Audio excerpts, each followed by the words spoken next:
Colonel Future Technologies, who will provide a brief introduction to the TPCR structure and its purpose. This will be followed by perspectives from the three services. Colonel Manoj Silot, Colonel Signals ADB will present the Army's perspective. Captain Ashu Gupta, Vishisht Seva Medal Directorate of Naval Plans, will present the Navy's perspective. And Group Captain Amarendra Thakur, Group Captain Innovation DAD, will present the Air Force's perspective. May I request the speakers to please come on to the dais and address the audience.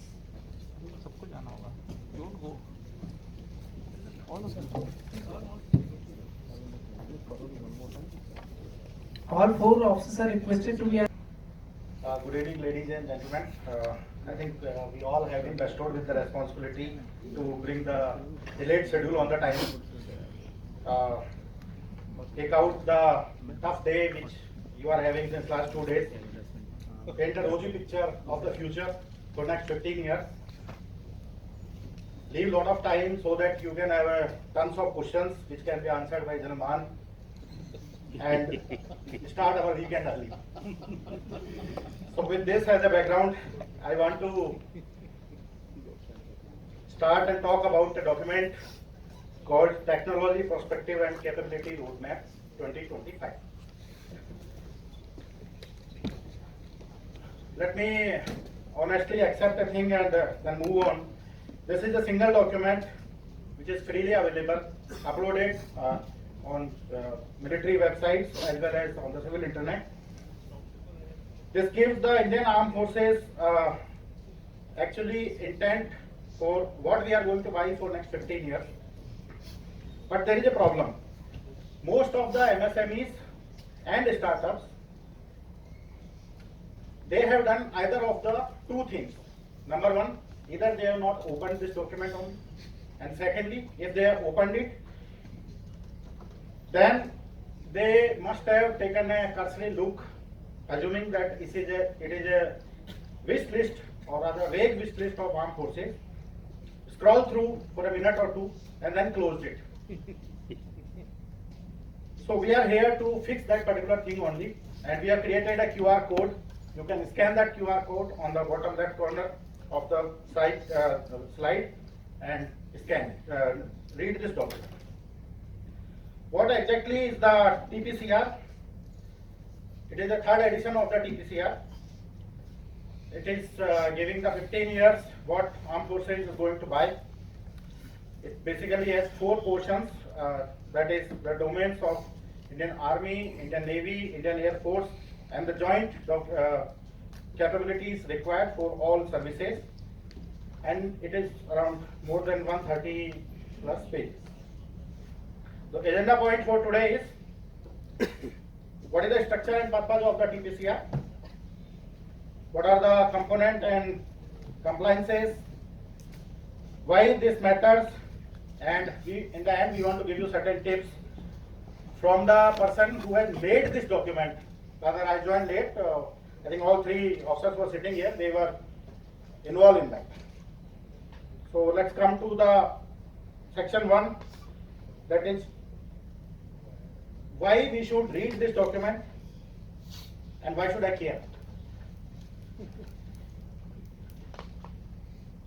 Let me start with a statement that TPCR is the roadmap. It is not a tender or a contract. That should be understood very clearly by industries and MSMEs. It gives industry an insight into armed forces future capability requirement for the next 15 years. It directs the industry that where should your focus be, where should you invest into your R&D and into the manufacturing. In this, government does not guarantee any buying, and you guys should come to know that where the armed forces are heading on. This document was first prepared in 2013 and second version was released in 2018. Post that, a lot of industry feedback was taken and in 2025 this document was released.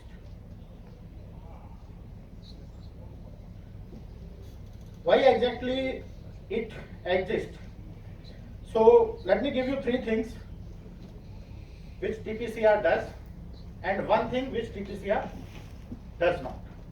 Number one, it gives a signal of all the futuristic requirements of armed forces. It conveys the services perspective on the emerging technologies, futuristic combat requirements, and their strategic needs. It directs the industry towards investing into R&D, or kind of gives green light to invest into the R&D, set up their production lines before any formal tender document release. And third is, every entry in the TPCR having dual aims, that is moving towards the indigenization and increase the Make in India content. But what it does not guarantee, that is the card on the right side. It does not give any commitment for the procurement.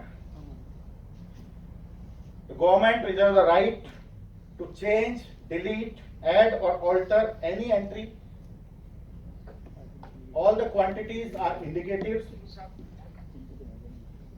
We have deliberately left all the systems and subsystems so that same can form part of the RFPs. So basically what TPCR does, it gives you the direction to travel,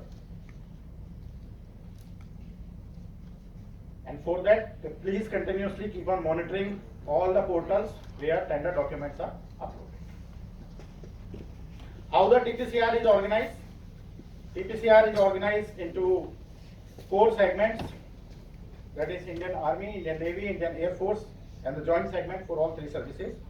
I think you all will be more interested in the joint segment, where you will find the accessible entries like UAVs, drones, sensors, RPS, EW, AIML, cyber, and IT. Please don't miss the last portion of the TPCR, that is section 5, which mentions about what the DRDO is doing and what all are the government's projects which have already been undertaken under various schemes like Make 1, Make 2, IDEX, and others.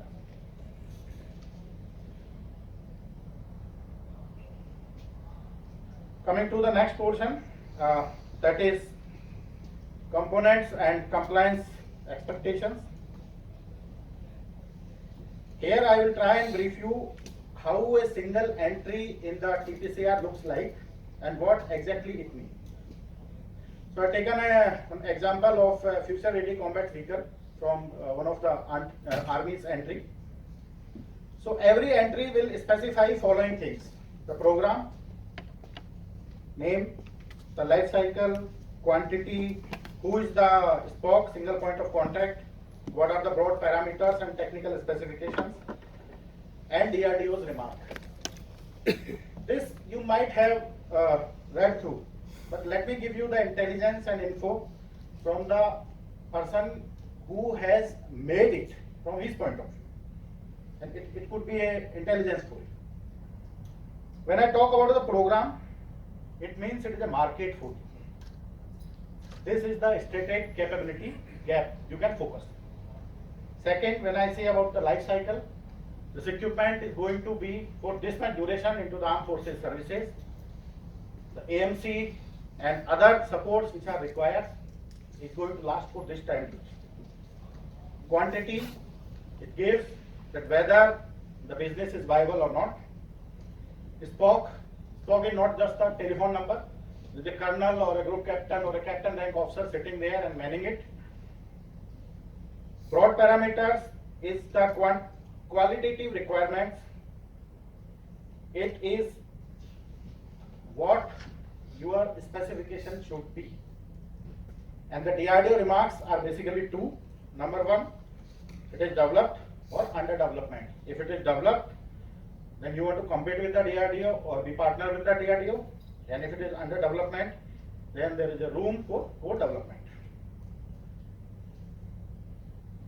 Let me highlight one more thing, that all these broad parameters are not the specifications, they are just the general directions in which specifications will be leading in the future. Coming to the contract roadmap, TPCR exactly lies on the leftmost side of the procurement process. Balance all these things, RFI, AON and other things, you all are well aware. Compliance is very light on the left hand side and it becomes very heavy on the right hand side when you have to match word by word and line by line when you are carrying out the trials and the demonstrations.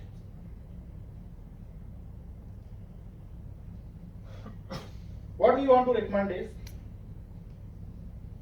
use this TPCR to design your product in such a way where you harden your products very smartly. Don't wait for the RFP. Make your own QR. Don't burn your hard-earned cash and lose on the timelines. Coming to why it matters the most for the MSMEs and startups. This is how a typical startup functions. They have a very bright idea, good product, clever product. Once the RFP is issued, they come to know that they are lacking somewhere on certain QRs. Then the fight for matching the QR starts. You carry out certain retro modification, certain changes, carrying out certain, I'll say, recycling or retesting of the equipment, and then you miss the timelines. There is no record of what all you have done as part of your testing. You lose on the MII content, and at the end, you end up getting disqualified. This is how what we recommend. You design your product based on what has been mentioned into the broad parameters. Draw your QR out of these broad parameters, convert them into possible numbers, then again redesign your QRs. Once it is ready, get in touch with the respective spokes. This will save a lot of money before you commit anything into the product. Keep on improving your product, increase the MII content. In the end, you may be one of the chosen partners.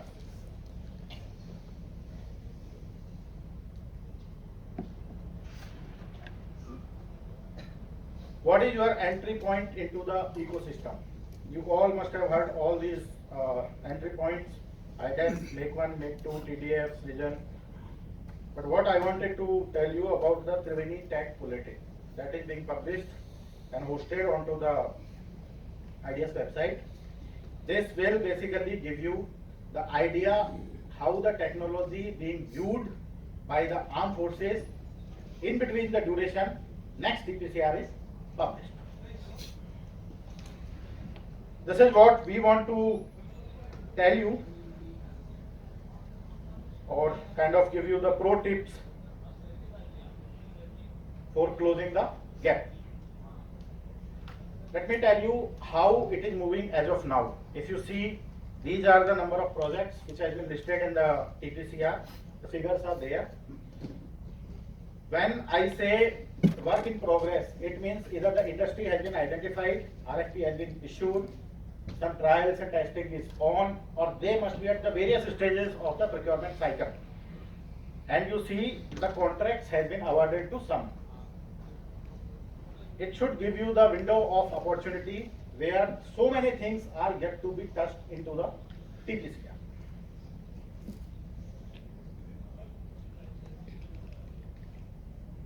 I would recommend if you want to click one picture of a slide, then this could be one of the slide, and this could be your to-do Monday list. The suggestion number 1 is decode the parameter which has been mentioned into the TPCR. Translate every parameter into a possible number.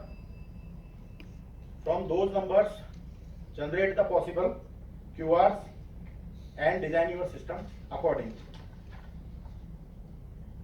Second is engage with the spoke as at very early stage.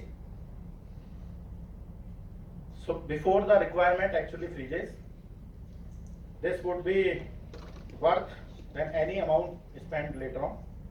Number 3 is make all sort of standards into your first prototype. Don't wait for development and then carrying out the so-called testing. Fourth is documentation discipline. Please keep record of all the documentations at various stages of development so that all these can be handy once you are carrying out actual trials. And last is indigenous partner.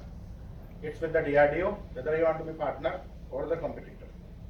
So my recommendation is pick any of the two where your company or firm may be lacking and try and fix in this quarter. So 4 things we wanted to convey before you leave this room. That TPCR is free. It is the document which gives you what armed forces are going to buy in next 15 years. It should be used as a strategic intelligence document, not as a catalog. Number 2 is compliances and GSQR is a tough business and cannot be told now. So please design your product based on what you envisage in future. Number 3, before you spend your money, take a lead and be the first mover for a particular product.